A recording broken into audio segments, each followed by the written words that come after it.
today I just have a really quick demo for you guys of this new Hourglass Curator Eyeshadow Quad in the shade Idealist.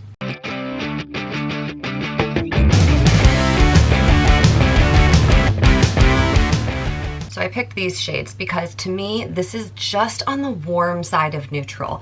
As a true spring in the 16 season color palettes, I tend to wear warm eyeshadows, and you can see side by side how much more orangey brown these ones are.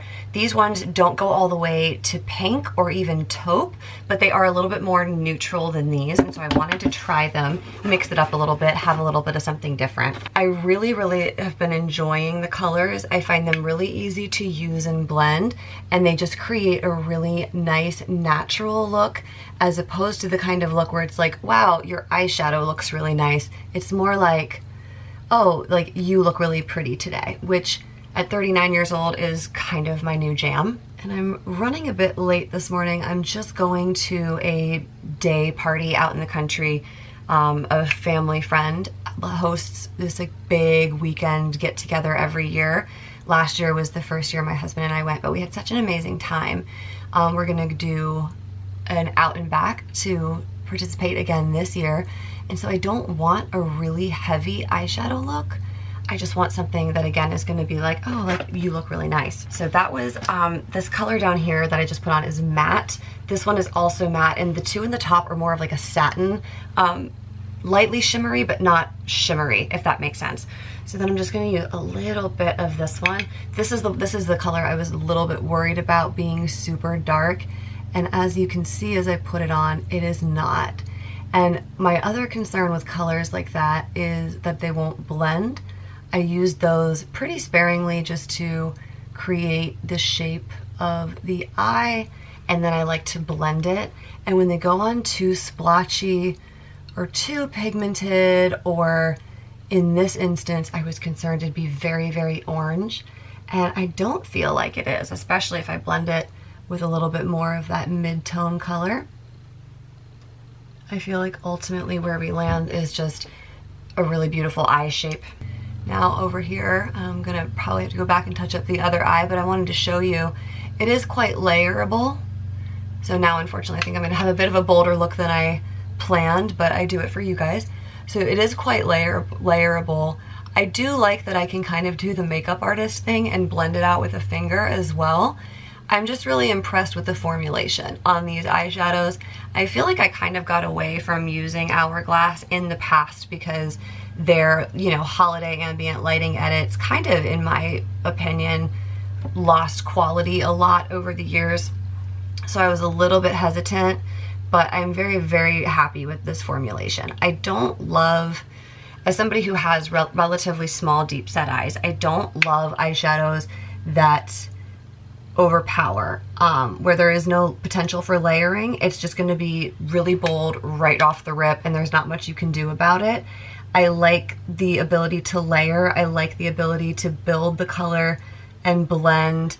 I've just been really, really impressed with this palette so far. So I'm also going to take this color and do my little upper waterline right here. It just gives my eyes a little bit more definition. Again, fighting that sort of deep set hooded. You can see this one, it just kind of pops that eye open a little bit more than this one. So go ahead and do that as well. And then I'm going to use a pencil brush. I'm going to blend these two matte shades together just a little bit, just a touch on the lower lash line there. So again, it doesn't look quite so overly concealed as the right one. Just really light and easy. And then to show you guys these ones, I think I'm going to use this more neutral one so you can see what I'm talking about. I'm going to just do the sweep on the lid. So it is not super shimmery. Like I said, I think it's definitely more of like a satin, but it does give you a little bit of a reflective quality, which is nice. And then just for the sake of the video, I'm going to grab a clean brush, and I'm going to use this lighter one, just maybe a little bit in the inner corner. So you can see it's just a little bit lighter, the tiniest bit reflective without being like a highlighter. Put a little up on the brow, the tiniest bit. So when I first opened this palette, I wondered if it was going to be sort of a Charlotte Tilbury-esque, because it was, you know, kind of giving that vibe, the quad with a mix of mattes and satins. And I wouldn't say so. I would love your opinions on this, because I feel like, you know, maybe it's going to be wildly different, but in my experience with those Charlotte Tilbury quads in the past, I know some people absolutely love them and say that it's the most natural looking eyeshadow. It's like their go-to, the one that they reach for. Those C2 quads never became that for me. Whereas this one, I've only had it for 4 days and I've already reached for it 3 times. Just to create exactly what you see here, like a very natural but enhanced kind of a look. And it just, I love. So again, there she is in the shade Idealist. Here it is on me. Final look for the day. And my lips are looking, they're kind of stealing the show from the eyeshadow a little bit in the viewfinder. So just for those curious, that is the Pat McGrath Labs gloss in Peach Perversion, which I love for my True Spring girls. They have some really good pinkier ones, which look great on people who have cool undertones. But those of you with warm undertones who are looking for a good peach, Pat McGrath has got you. So that's that. And now I have to go and pack my bag for the day. So I will link this down below for you guys if you want to check it out. And I'll see you in my next one. Bye.